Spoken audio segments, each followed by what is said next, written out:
probably can't understand me now I'm not speaking with my foggy voice, but I just want you to know I'm still here. And I haven't forgotten about you, and I will get you out of this pond if it's the last thing I do. Please give me a sign that you still recognize me. I know your memory's going, but please tell me that everything will be alright, that there's still time to save you from being a frog forever. And that one day you will be a wizard again and enjoy your favourite crumpets for tea. I'm really worried about her. She's obsessed with frogs. Especially that one in the pond. She spends so much time down here, just chatting to it like this. It's as if being turned to a frog for a few hours has done something to her. What do you mean? I don't know. Changed her personality. It's not surprising, really, is it? It must have been awful for her, not knowing if she'd ever turn back. She needs some rest. Maybe we should try to suggest it.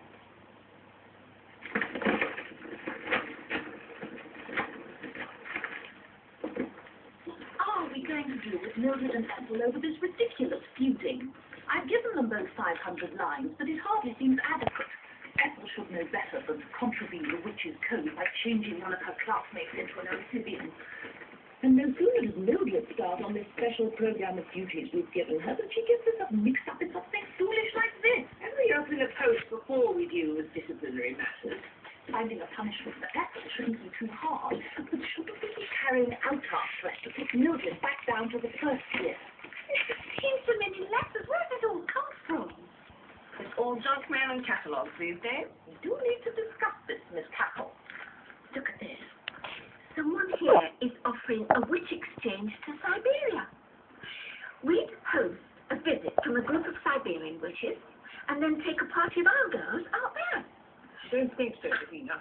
I don't want to press the point, but I do have lessons to supervise. I realise that, Constance.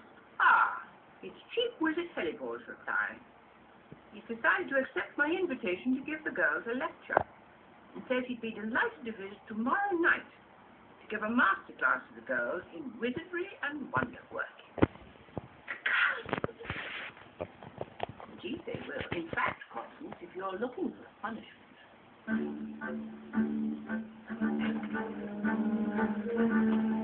It's just not fair. Missing out on a terrible masterclass. Don't look at me like that, Ethel. It's not my fault. So whose is it then? Oh, let's not get into that again. It's Miss Harper's and Miss Cackle's who aren't allowing us to go. They've got a long meeting. What do you mean?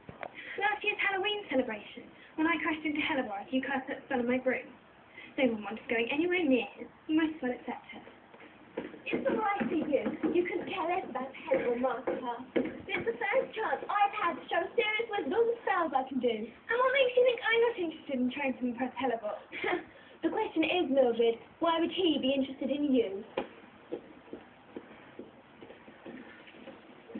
What's the matter with her? Miss Harper and Miss Cackle have just told us we can't go to Hellebore's masterclass. Punishment for the frog thing. At least they're not putting you down, India. Yet. Ethel's got no right to complain.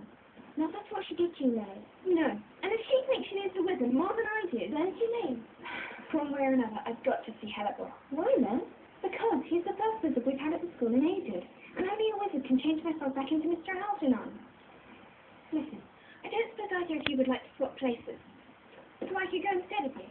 Lily? No one would notice. Lily, you must be crazy. HB would slaughter us if we got caught. You've had a terrible shock. Don't you think a nice evening in bed would be good for you?